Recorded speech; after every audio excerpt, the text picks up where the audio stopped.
গভীর শ্রদ্ধার সাথে স্মরণ করছি ৪৭, ৭১, ৯০ এবং ২৪-এর বীর শহীদদের।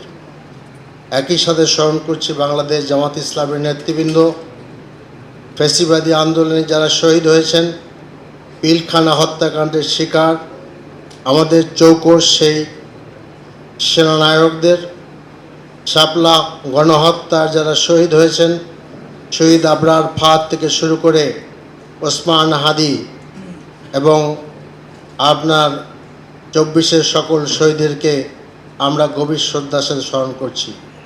প্রিয় দেশবাসী, বর্তমানে 2024-25 আমাদের জিডিপির আকার আপনার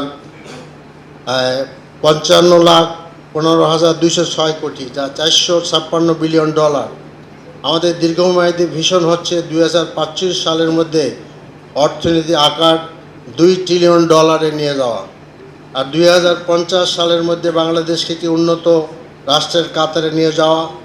দ্রুত অর্থনৈতিক প্রবৃদ্ধি অর্জনই আমাদের একমাত্র লক্ষ্য নয়, আমরা বাংলাদেশকে ঈমান, ইনসাফ এবং সমতার উপর ভিত্তি করে একটা সমৃদ্ধ সচল অর্থনীতির দেশে রূপান্তর করতে চাই। প্রিয় দেশবাসী, বাংলাদেশ জামাত ইসলামের বাজেট দর্শন সংগঠন বৃহত্তর অর্থনৈতিক দর্শন থেকে উৎসাহিত।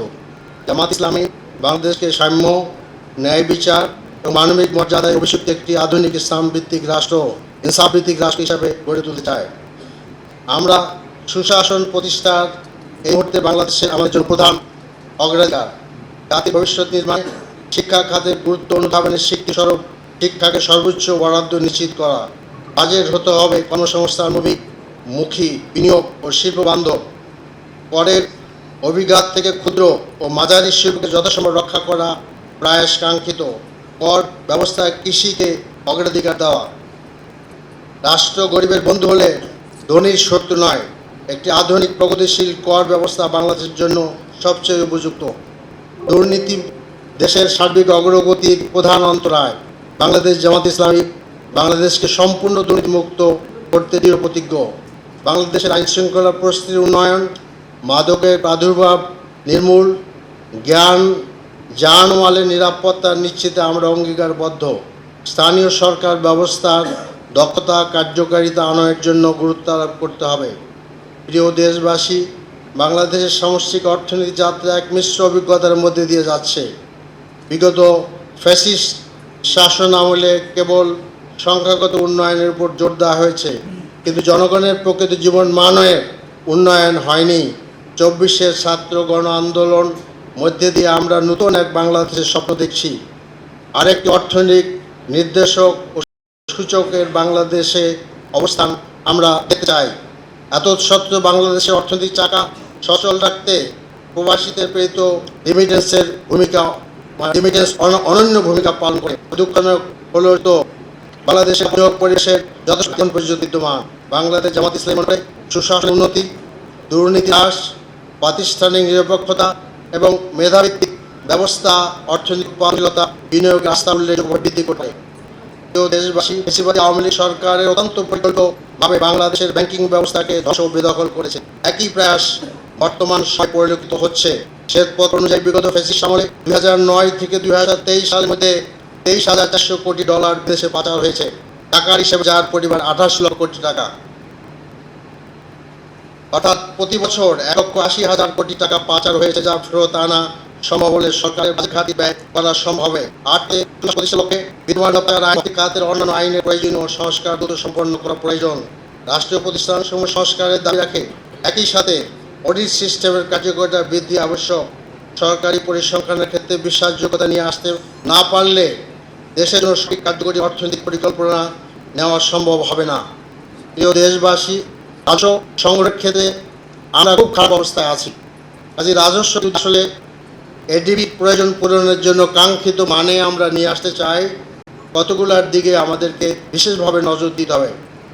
রাজস্ব আহরণের স্বাভাবিক প্রবৃদ্ধি বহাল থাকবে। কর জাল সম্প্রসারণ করতে হবে। অটোমেশন দ্রুত এগিয়ে নেওয়া।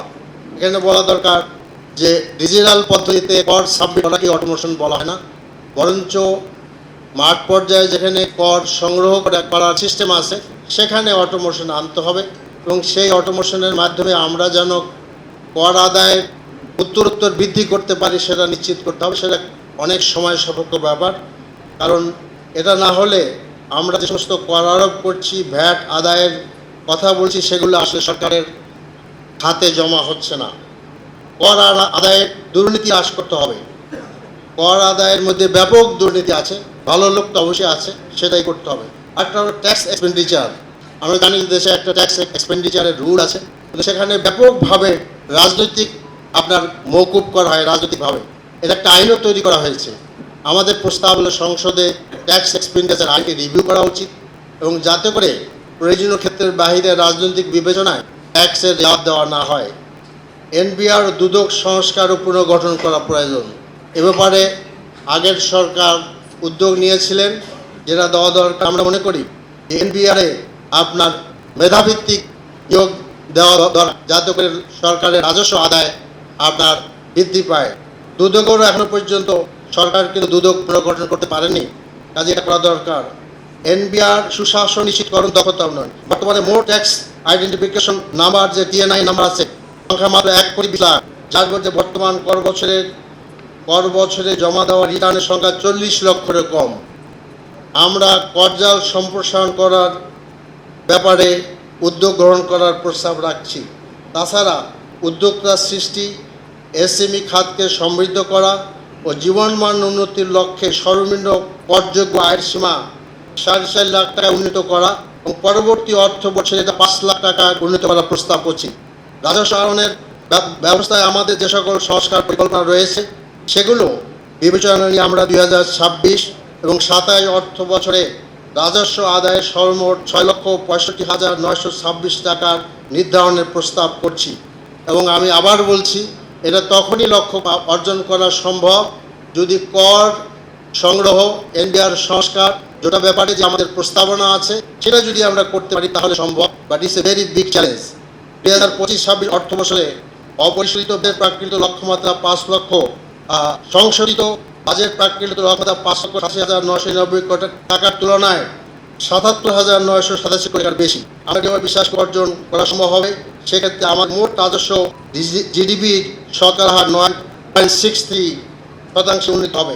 সর্বশেষে 1915 সালে সরকারি কর্মচারীদের জন্য যে বেতন স্কেল বাস্তবায়ন করা হয়েছিল, আমরা 10ম গ্রেড থেকে 20 গ্রেডে সরকারি কর্মচারীদের ক্ষেত্রে বেতন কমিশনের প্রস্তাবিত নতুন স্কেল 100% বাস্তবায়নের প্রস্তাব করছি। উচ্চতর গ্রেড 1ম থেকে 9ম গ্রেড প্রস্তাবিত স্কেল 80% বাস্তবায়নের যুক্তিসঙ্গত মনে করি।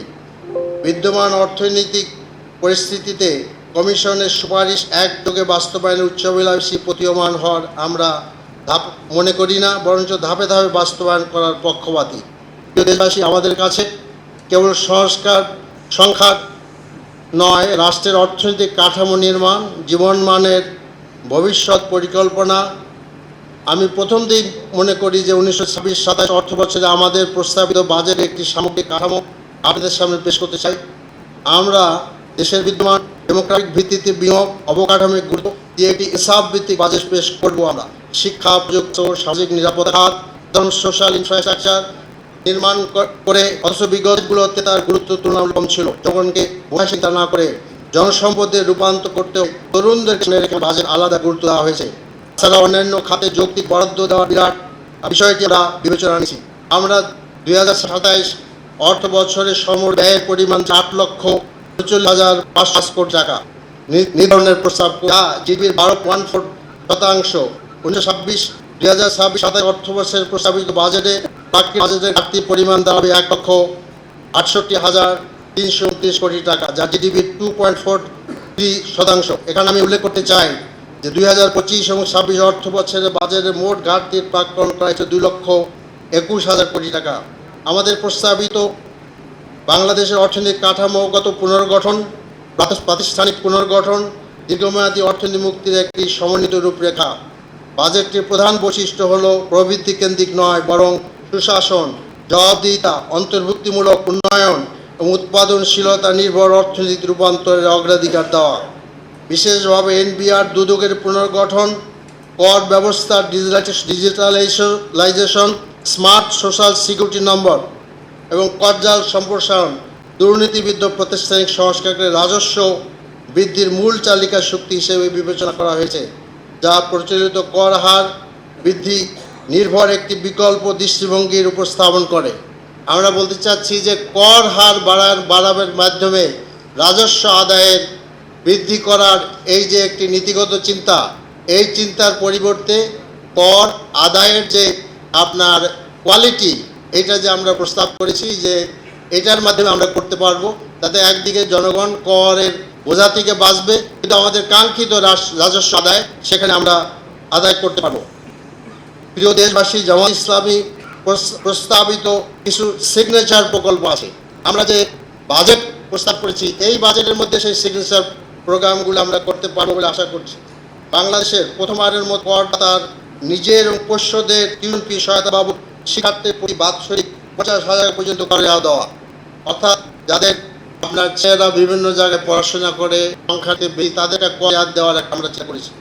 আর প্রথমবার মতো করদাতার মাথা পিছু বার্ষিক 50,000 টাকা দেওয়া অর্থাৎ আপনার পরিবারের সদস্য 5 জন হলে আপনার সর্বনিম্ন আয় 50,000 প্লাস 2,50,000 70 লাখ টাকা। জাতীয় পরিচয়পত্র বিজনেস আইডেন্টিফিকেশন নম্বরকে ট্যাক্স আইডেন্টিফিকেশন নম্বরে রূপান্তর করা। আমরা যেটা প্রস্তাব করতেছি, আমাদের এনআইডি আসলে একটা প্রস্তাবিত বিজনেস আইডেন্টিফিকেশন নাম্বার করা আর কি, করা যাতে করা সুবিধা করতে পারি। এরপরে সোশ্যাল সিকিউরিটি নাম্বার ন্যূনতমযোগ্য আয় 4,50,000 টাকা পর্যায়ক্রমে 6,000 টাকা উন্নীত করা হবে, 6 লাখ টাকা উন্নীত করা হবে। সর্বনিম্ন করের 5% প্রস্তাব করা। নারকোটিক্স উৎপাদন ও বিপণনের নিজ কোম্পানি বা প্রতিষ্ঠান ব্যতীত বাকি সকল কর্পোরেটের ব্যক্তিগত করের হার আর পর্যায়ক্রমে পরিবর্তন করা এবং কমিয়ে আনার লক্ষ্যে কর ব্যবহার করের হারলো স্টেক হোল্ডার যাতে আমরা আলোচনা করতে চাই, আলোচনা করে একটা যৌক্তিক পর্যায়ে কমিয়ে আনতে চাই। আমাদের আমির জামাত বিরোধিতা করেছে আমাদের একজন ব্যবসায়ীকে, যার কলকারখানা আছে, ফ্যাক্টরি আছে, তাদেরকে 3 রকমের ট্যাক্স দিতে হয়। কাজে এগুলো আমাদেরকে যৌক্তিক হারে কমায় আনতে হবে। এরপরে আমরা সন্তান সম্ভাবনা সকল মায়ের জন্য মাতৃকালীন 2 বছর বিনামূল্যে প্রাথমিক স্বাস্থ্যসেবা দিতে চাচ্ছি। এরপর আমরা বয়স্ক ভাতার হার মাসিক 6,500 টাকা থেকে বৃদ্ধি করে এই আর্থিক বছরে আপনার 1,650 টাকা হতে বৃদ্ধি করে 1,000 টাকায় পর্যায়ক্রমে 3,000 টাকায় উন্নীত করতে চাচ্ছি। বিধবা দুস্থ মহিলাদের ভাতার হার মাসিক 650 টাকা হতে বৃদ্ধি করে 1,000 টাকা এবং পর্যায়ক্রমে 3,000 টাকা উন্নীত করতে চাচ্ছি। প্রতিবন্ধী ভাতার মাসিক 900 টাকাতে বৃদ্ধি করে 1,000 টাকায় এবং পর্যায়ক্রমে 3,000 টাকা উন্নীত করতে চাচ্ছি। মা ও শিশু সহায়তা কর্মসূচির আওতায় 850 টাকা হতে বৃদ্ধি করে এই আর্থিক বছরে প্রথমে 1,000 টাকা, পর্যায়ক্রমে 3,000 টাকা উন্নীত করতে চাচ্ছি। অনগ্রসর জনগোষ্ঠীর জন্য ভাতার হার মাসিক 650 থেকে বৃদ্ধি করে 1,000 টাকা, পর্যায়ক্রমে 3,000 টাকা। বিদেশি বিশ্ববিদ্যালয়ের সুযোগ পেলে আর্থিকভাবে যারা অসচ্ছল শিক্ষার্থী আছেন তাদেরকে বিনা সুদে প্রথম 2 সেমিস্টারে ফি প্রদান চলতি বছরের পাইলট প্রকল্পের অধীনে আমরা বাস্তবায়ন করতে চাচ্ছি। এবং আপনার জায়গাপথ যোগ্য ও মেধাবী শিক্ষার্থীদের মাসে 3,000 টাকা করে ভাতা প্রদান করতে চাচ্ছি। স্নাতক পর্যায়ে বিশ্ববিদ্যালয় মাদ্রাসা 1 লাখ মেধাবী শিক্ষার্থীদেরকে মাসে 10,000 টাকা করে সর্বোচ্চ 5 বছর কর্জে হাসানা অর্থাৎ সুদমুক্ত ঋণ প্রদান এবং চলতি বছরের সম্ভাব্য যাচাই কার্যক্রম শুরু পাইলট প্রকল্প বাস্তবায়ন করতে চাচ্ছি। শিক্ষার ক্ষেত্রে বৈষম্য দূরীকরণ, প্রাপ্যতা উপযোগিতা আলোকে প্রয়োজনীয় সংখ্যক মাদ্রাসাকে সরকারিকরণ, অবকাঠামোগত উন্নয়ন সহ সার্বিক বিষয়ে প্রয়োজনীয় পদক্ষেপ গ্রহণের লক্ষ্যে প্রাথমিকভাবে প্রতি জেলায় 1টি করে আলিয়া মাদ্রাসা সরকারিকরণের প্রস্তাব করছি। ইডেন বদরুন্নেসা হোম ইকোনমিক্স কলেজকে একত্রিত করে বিশ্বের সর্ববৃহৎ নারী বিশ্ববিদ্যালয় স্থাপন করতে চাচ্ছি। 5 থেকে 1 কোটি তরুণীদেরকে দক্ষতা প্রযুক্তি নির্ভর আন্তর্জাতিক মানের প্রশিক্ষণ প্রদান। এর মধ্যে থাকবে আধুনিক প্রযুক্তি, AI থেকে শুরু করে সর্বপর্যায়ে প্রশিক্ষণ দেওয়া, উদ্যোক্তা দক্ষতার প্রশিক্ষণ। চলতি বছরে সম্ভাব্য যাচাই পর্যালোচনা শুরু করতে চাচ্ছি। দেশের সকল ইমাম মুয়াজ্জিনদের মাসিক সম্মানী ভাতা ইমামকে 7,500 টাকা, মুয়াজ্জিন 5,000 টাকা, এবং খাদেম ৩,০০০ টাকা সম্মানী প্রদান করতে চাচ্ছি। শিক্ষা, স্বাস্থ্য, অবকাঠামো খাতে 5 বছরে বিদ্যমান এডিবির অতিরিক্ত 1 লক্ষ কোটি টাকা করে মোট 3 লক্ষ কোটি টাকা বিনিয়োগের লক্ষ্যে চলতি বছরে প্রাক সম্ভাব্যতা যাচাই কার্যক্রম শুরু করতে চাচ্ছি। প্রিয় দেশবাসী, একই সঙ্গে বাজেটটি শিক্ষা, মানব সম্পদ উন্নয়ন, কর্মসংস্থান সৃষ্টি, কৃষি, ক্ষুদ্র মাঝারি শিল্প, রপ্তানি, বহুমুখীকরণ। আমরা এখন একটি মাত্র জায়গায় রপ্তানিকে রেখেছি, সেটা হলো আমাদের গার্মেন্টস। এইটাকে আমাদের ডাইভার্সিটি করতে হবে, কারণ এই সুযোগ বেশি দিন আমাদের থাকবে না। আর্থিক খাত সংস্কারকে গুরুত্ব দেওয়া যায়, পাশাপাশি উচ্চ মুদ্রাস্ফীতি, বিনিয়োগের স্থবিরতা, ব্যাংকিং সংকট, নিম্ন রাজস্ব জিডিপি অনুপাত বর্তমান বাস্তবতায় বাজেটের প্রয়োজনীয়তা নিহিত রয়েছে বলে আমরা দৃঢ়ভাবে বিশ্বাস করি। অর্থনীতিতে আস্থা পুনরুস্থাপন, প্রাতিষ্ঠানিক সক্ষমতা বৃদ্ধি, বৈষম্য হ্রাস, টেকসই প্রবৃদ্ধি ভিত্তি নির্মাণে এই বাজেট ভূমিকা রাখবে বলে আশা করি। আমাদের বাজেট ভাবনা প্রস্তাবে অর্থনৈতিক ব্যবস্থাপনাকে রাজনৈতিক পৃষ্ঠপোষকতা ও অদক্ষতা থেকে বের করে স্বচ্ছতা, দক্ষতা, ন্যায়ভিত্তিক সম্পদ বন্টনের মাধ্যমে একটি অধিকতর প্রতিযোগিতামূলক ও অন্তর্ভুক্তিমূলক অর্থনৈতিক কাঠামো প্রতিষ্ঠার প্রচেষ্টা রয়েছে। শিক্ষা ও প্রযুক্তি, স্বাস্থ্য, সামাজিক নিরাপত্তা খাত, সাধারণ সোশ্যাল ইনফ্রাস্ট্রাকচার নির্মাণ করে, অথচ বিগত বাজেটগুলো তার গুরুত্ব তুলনামূলক কম ছিল। জনগণকে বোঝা হিসেবে চিন্তা না করে জনগণকে জনসম্পদে রূপান্তর করতে পারলে তরুণদেরকে সামনে রেখে বাজেট আলাদা গুরুত্ব দেওয়া হয়েছে। প্রিয় দেশবাসী, নিয়মতান্ত্রিকভাবে মহান জাতীয় সংসদে বাজেট উপস্থাপিত হবে। আমরা অতীত ধারাবাহিকতা দেখেছি, বিগত বাজেটগুলো ছিল অসামঞ্জস্যশীল, সুদূরপ্রসারী, পরিকল্পনাহীন, যা দেশের অর্থনৈতিক উন্নয়নের সুযোগের সম্ভাবনাকে অবদমিত করে রেখেছে। ঠিক সেই তাগিদ থেকেই বাস্তবমুখী বাংলাদেশের টেকসই প্রবৃদ্ধি সহায়ক, অংশগ্রহণমূলক, জনগণের জন্য অধিকতর কল্যাণকর এবং উপযোগী বাজেট প্রয়োজনীয়তা অনুভব করে একটা বিকল্প বাজেট আমরা পেশ করেছি। আমরা কেবল শাসক বা নেতৃত্বের জায়গা থেকে নয়, জনগণের চাহিদা, প্রত্যাশা, প্রকৃত চিত্র পাঠ করে বাজেটের ব্যয় ও রাজস্ব আয়সমূহের কলাকৌশল প্রস্তাব করেছি। বৈষম্যহীন রাষ্ট্র প্রতিষ্ঠা, দীর্ঘমেয়াদী একটি মর্যাদাশীল গন্তব্যে পৌঁছানোই আমাদের বিকল্প বাজেট দর্শন। দেশ ও জাতির সুদূরপ্রসারী কল্যাণকে গুরুত্ব দিয়ে আমাদের প্রস্তাবসমূহ